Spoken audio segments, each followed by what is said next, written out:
चलो विद्यार्थी मित्रों, આપણે છેલ્લે રચના નંબર 1 દોરતા શીખ્યા હતા ને? તમે દોરી પણ દીધી હશે. ચલો, તો આજે આપણે શીખીએ છીએ રચના નંબર 2. તો રચના નંબર 2 જો તમારે શીખવી હોય તો ખાસ ધ્યાનથી વિડીયો જોજો. બરાબર? હું જેવી રીતના દોરું છું, જે પ્રમાણે દોરું છું એ પ્રમાણે રચનાના મુદ્દા પણ લખીશ.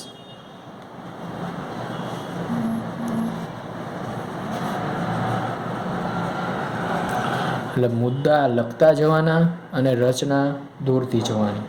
ચલો, તો સૌથી પહેલાં જો આપણને ચતુષ્કોણ કયો આપ્યો છે? JUMP એટલે કે જમ્પ. તો જમ્પ ચતુષ્કોણની આપણે શું દોરી દઈશું? કાચી આકૃતિ દોરી દઈશું. શું દોરી દઈશું? કાચી આકૃતિ. તો કાચી આકૃતિ આપણે એકવાર દોરી દેવાની, જેથી કરીને આપણને શું ખ્યાલ આવે કે ભાઈ આપણે ચતુષ્કોણ કેવો બનાવવાનો છે અને શેના શેના માપ આપ્યા છે.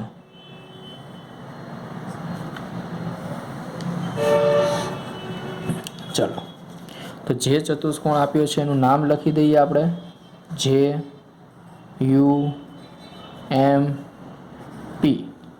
ચલો, તો JU નું માપ છે 3.5 સેન્ટીમીટર, UM નું માપ છે 4 સેમી, MP નું માપ છે 5 સેમી અને PJ નું માપ છે 4.5 સેમી અને PU શું બનશે? તો P અને U અહીંયા છે એટલે PU શું કહેવાય? વિકર્ણ કહેવાય. વિકર્ણનું માપ કેટલું બનશે? 6.5 સેમી. આવો આપણે એક ચતુષ્કોણ રચવાનો છે. એટલે જે પ્રમાણે જે બાજુના માપ આપ્યા છે એ પ્રમાણે આપણે શું કરશું? રચના દોરવાની શરૂઆત કરશું. તો સૌથી પહેલાં PM કેટલા સેન્ટીમીટર દોરવાનો છે? 5 સેન્ટીમીટર. તો તમારે શું કરવાનું? એક માપ પટ્ટી લેવાની. માપ પટ્ટીમાં તમારે PM કયો? PM કેટલો દોરવાનો? 5 સેન્ટીમીટર. ચલો, તો PM તમે દોરી દીધો. P અને M એનું માપ કેટલું થઈ ગયું? 5 સેન્ટીમીટર થઈ ગયું. તો રચનાનો મુદ્દો શું લખશો? પેલો રચનાનો મુદ્દો કે રેખાખંડ PM બરાબર 5 સેમી રચો. રેખાખંડ PM બરાબર કેટલું રચો? 5 સેમી રચો. ચલો, હવે વિકર્ણ તમને કયો 6.5 સેમી આપ્યો છે ને? તો પહેલા શું કરો? આ બાજુ તો દોરી દીધી. હવે કઈ બાજુ દોરવાની? UM બાજુ દોરવાની. કઈ બાજુ દોરવાની? UM. જે વિકર્ણ આપ્યો એ બાજુ પહેલા કામ પતાવી દેવાનું. ચલો, તો PM દોરી દીધો છે. તો હવે UM નું માપ કેટલું છે? 4 સેમી છે ને? તો તમે શું કરશો? સ્કેલ લેશો અને એક શું લેશો? પરિકલ.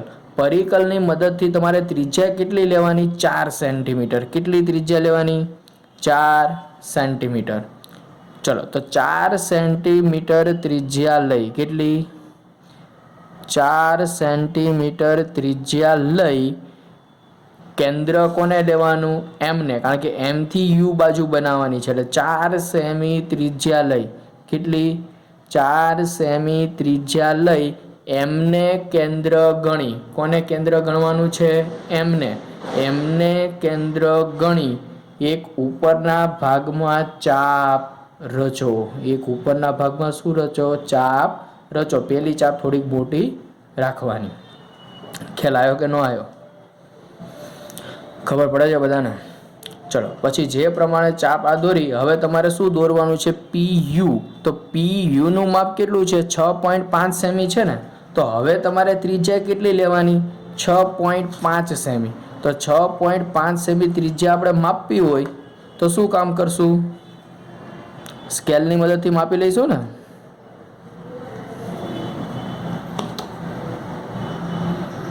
ચલો, જુઓ કેટલું છે? 6.5 સેમી માપ છે. 6.5 સેમી માપ લઈ કેન્દ્ર કોને ગણવાનું? P ને. કેન્દ્ર કોને ગણશું? P ને. P કેન્દ્ર ગણી. આમ તો પેલા એક ચાપ મારી છે એનો મુદ્દો અત્યારે લખાવી દો, પછી આ બીજો મુદ્દો તમને લખાવું. ચલો, આ ચાપ કઈ રીતે મારી? તો ત્રિજ્યા કેટલી લીધી? 4 સેમી. એટલે કે 4 સેમી ત્રિજ્યા લઈ એમ કેન્દ્ર ગણી એક ચાપ રચો. ચલો પછી ત્રીજો મુદ્દો આપણે શું લખશું? પી યુ રચવાનો છે તો ત્રિજ્યા કેટલી લીધી? 6.5 સેમી. 6.5 સેમી કઈ રીતે લીધા મેં હમણાં તમને શીખવાડ્યું. પણ હવે 6.5 સેમી ત્રિજ્યા લઈ કેન્દ્ર કોને લેવાનું? પી ને. એટલે કે પી કેન્દ્ર ગણી 6.5 સેમી ત્રિજ્યા લઈ એક ચાપને છેદતી ચાપ રચો. અને આ ચાપ જ્યાં છેદે ત્યાં શું નામ આપી દો? યુ નામ આપો. ચલો જેટલું દોર્યું એટલું લખી દઈ. ત્રિજ્યા કેટલી લીધી? 6.5 સેમી ત્રિજ્યા લઈ પી કેન્દ્ર ગણી એક ચાપને છેદતી ચાપ રચો.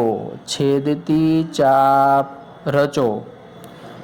આ ચાપ જ્યાં છેદે, આ ચાપ જ્યાં છેદે ત્યાં યુ નામ આપો. ત્યાં શું નામ આપી દો? યુ. અને બાકીના રેખાખંડો દોરી દો. એટલે કે એમ થી યુ જોડી દો. એમ અને યુને શું કરી દેવાનું? જોડી દેવાનું. અને પી અને યુને પણ આપણે શું કરી દઈશું? જોડી દઈશું. ચલો તો જેટલું દોર્યું એટલું પાછું લખી દઈએ કે રેખાખંડ યુ એમ અથવા તો એમ યુ અને પી યુ રચો. ચલો આટલું રચી દીધું. હવે શું મેળવવાનું રહ્યું? જે મેળવવાનો રહ્યો ને તો આપણે જે પી જેની માપ કેટલું છે? 4.5 સેમી. તો પી ને કેન્દ્ર ગણી ત્રિજ્યા કેટલી લેવાની? 4.5 સેમી ત્રિજ્યા લઈશું. એટલે કે 4.5 સેમી ત્રિજ્યા લઈ કેટલી?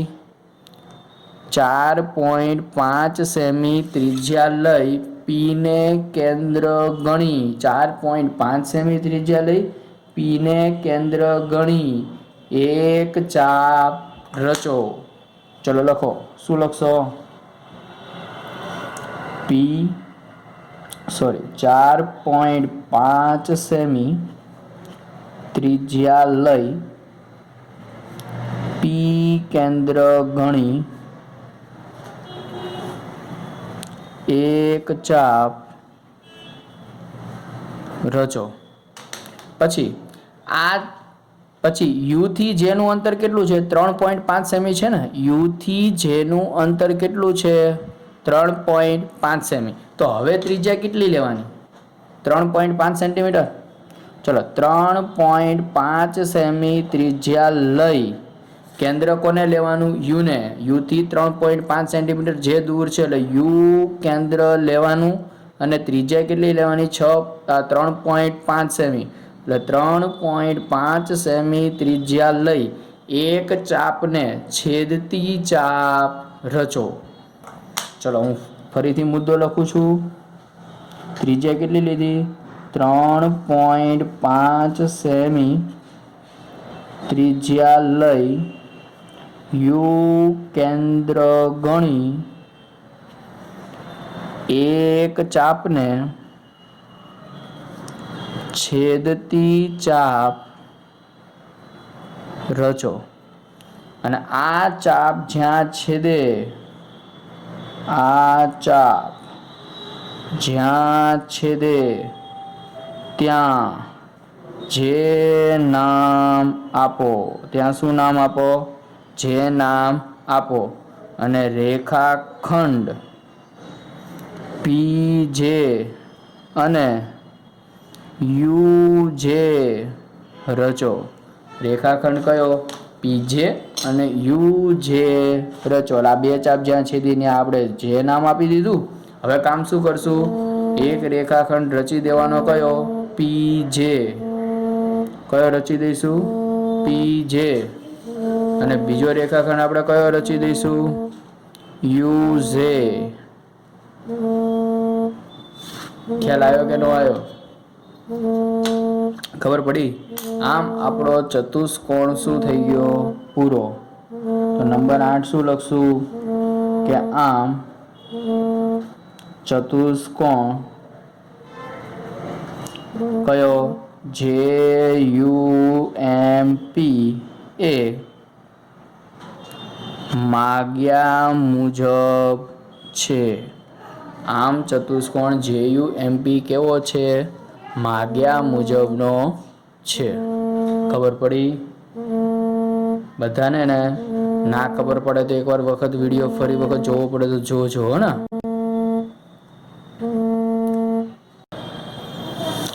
ચલો વિદ્યાર્થી મિત્રો, હવે આપણે શીખવાની છે રચના નંબર 3. આપણે આગળ શીખ્યા રચના નંબર 2, હવે શીખવાની છે રચના નંબર 3.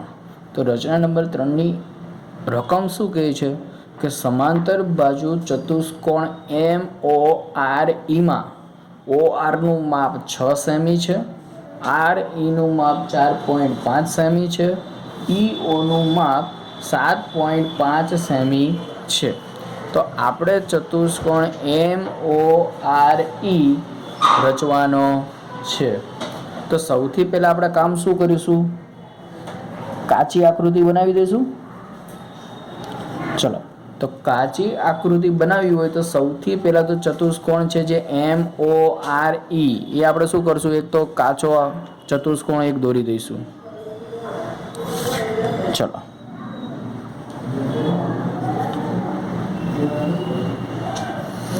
આ ચતુષ્કોણમાં જે બાજુ, જો અહીંયા આપણને વધારે બાજુના માપ નથી આપ્યા એટલે આપણે શું કરશું? OR આપણને આપ્યું છે 6 સેમી. શું આપ્યું છે? એટલે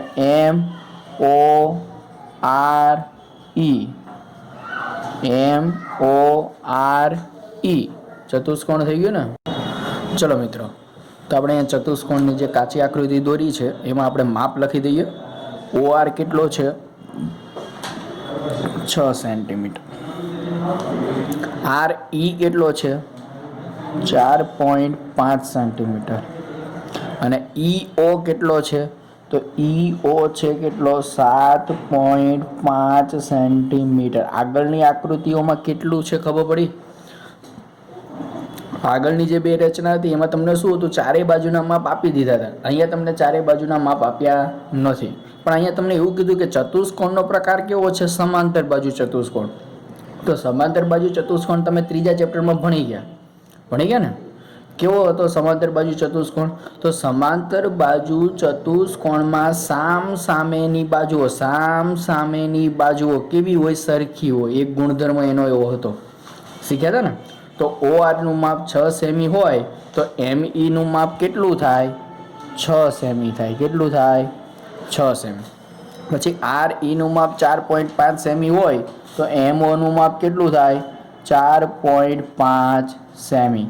એટલે કે સમાંતર બાજુ ચતુષ્કોણમાં સામસામેની બાજુઓના માપ કેવા હોય? સરખા હોય. એટલે તમને કહી દીધું છે સમાંતર બાજુ ચતુષ્કોણ. હવે આપણે જેવી રચના આગળની 2 દોરી એના જેવી જ બની ગઈ ને. એટલે કે રચના શું કરતી જવાની? દોરતી જવાની. અને રચનાના મુદ્દા આપણે જોડે જોડે શું કરશું? લખતા જઈશું. ચલો, નંબર 1. ચલો, તો સૌથી પહેલા કામ શું કરશું? OR કેટલો દોરીશું? 6 સેન્ટીમીટરનો દોરીશું. OR કેટલો દોરીશું? 6 સેન્ટીમીટર. ચલો દોરીએ. તો સ્કેલ મૂકવાની. 0 થી ચાલુ કરીને રેખાખંડ ક્યાં સુધી જવાનો? 6 સુધી.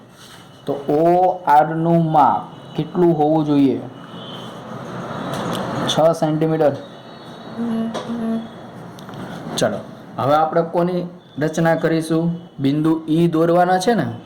તો જો બિંદુ E દોરવાના હોય તો આપણે બિંદુ E મેળવવું હોય તો શું દોરવું પડશે? RE દોરવો પડશે. અને બીજું શું દોરવું પડશે? OE. તો RE નું માપ કેટલું છે? 4.5 સેમી. તો RE નું માપ જો 4.5 સેમી હોય તો આપણે શું કરશું? ત્રિજ્યા લઈએ. ચલો, 4.5 સેમી ત્રિજ્યા લઈ. કેટલી? 4.5 સેમી ત્રિજ્યા લેવાની. કારણ કે આર ઈનું માપ 4.5 સેમી છે તો આપણે ત્રિજ્યા કેટલી લઈશું 4.5 સેમી અને કેન્દ્ર કોને લેવાનું આરને કેન્દ્ર કોને લઈશું આરને એટલે આર કેન્દ્ર ગણી ફરીથી બોલું છું 4.5 સેમી ત્રિજ્યા લઈ આર કેન્દ્ર ગણીને એક ચાપ રચો શું કરો એક ચાપ રચો ખ્યાલ આવ્યો કે ન આવ્યો ચલો જે રચ્યું એ આપણે લખી દઈએ સૌથી પહેલા શું રચ્યું હતું રેખાખંડ ઓઆર કેટલા સેન્ટીમીટરનો 6 સેન્ટીમીટરનો તો રેખાખંડ ઓઆર બરાબર 6 સેમી રચો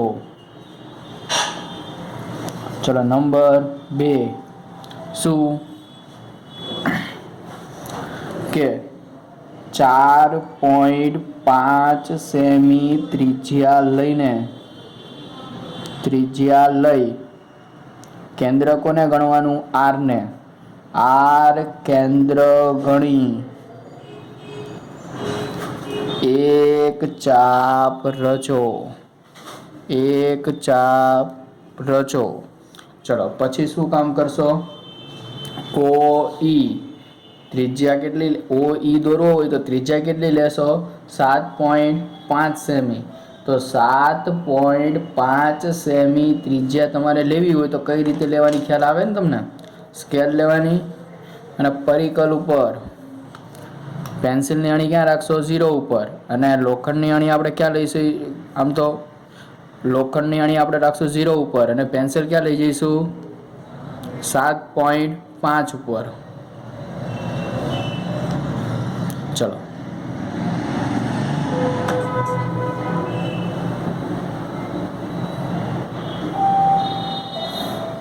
તો જુઓ કેટલી ત્રિજ્યા લીધી 7.5 સેન્ટીમીટર ત્રિજ્યા લીધી તો 7.5 સેન્ટીમીટર ત્રિજ્યા લઈ કેન્દ્ર કોને લેવાનું ઓ ને ઓ કેન્દ્ર ગણી એક ચાપને છેદતી ચાપ રચો ત્રિજ્યા કેટલી લેવાની 7.5 સેમી કેન્દ્ર કોને લેવાનું ઓ ને તો રચનાનો મુદ્દો શું બનશે 7.5 સેમી ત્રિજ્યા લઈ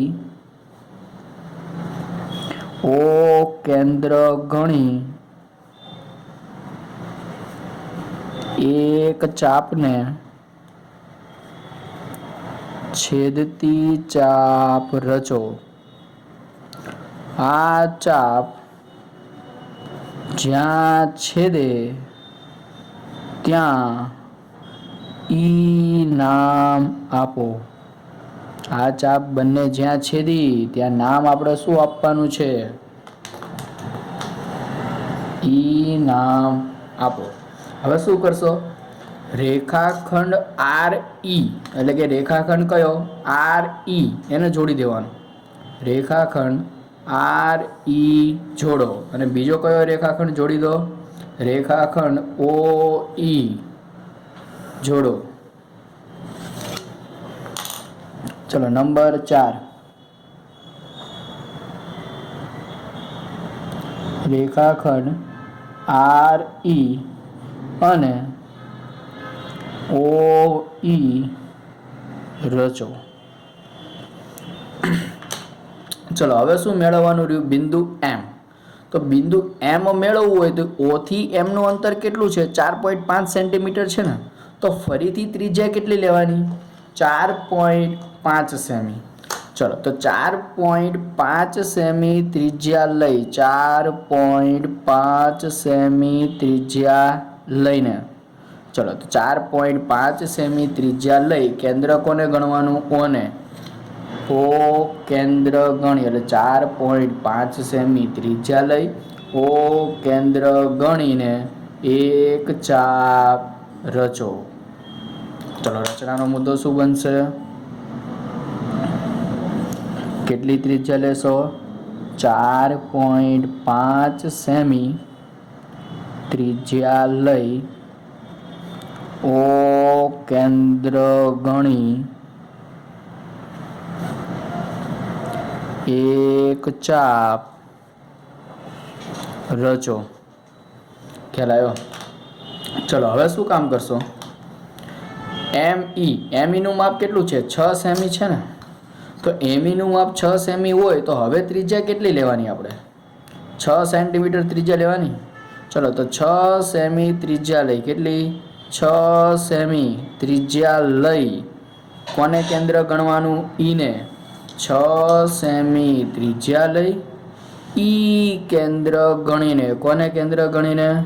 ઈ કેન્દ્ર ગણીને શું રચો? એક ચાપને છેદતી ચાપ રચો. અને આ ચાપ જ્યાં છેદે ત્યાં શું નામ આપો? એમ નામ આપો. ચલો રચનાનો મુદ્દો હું ફરીથી બોલું છું. ત્રિજ્યા કેટલી લીધી? 6 સેમી. કેન્દ્ર કોને લીધું? ઈને. 6 સેમી ત્રિજ્યા લઈ ઈ કેન્દ્ર ગણી એક ચાપને છેદતી ચાપ રચો. આ ચાપ જ્યાં છેદે ત્યાં એમ નામ આપો. ચલો હવે શું કરશું? નંબર 7માં રેખાખંડ OM. રેખાખંડ કયો? OM રચો. રેખાખંડ OM રચો. અને રેખાખંડ બીજો કયો રચવાનો? ME. રેખાખંડ કયો બીજો રચી દો? ME. ચલો રચનાનો મુદ્દો લખી દો. રેખાખંડ OM અને EM રચો. આમ ચતુષ્કોણ MORE માગ્યા મુજબ દોરેલો છે. ખ્યાલ આવ્યો બધાને? રચના ખબર ના પડે તો બીજી વખત વિડીયો જોજો. એકવાર જોઈ લેવાનો પછી દોરવાની ટ્રાય કરવાની. બરાબર? નહીંતર પછી પાછું સ્કૂલમાં પૂછી લેવાનું.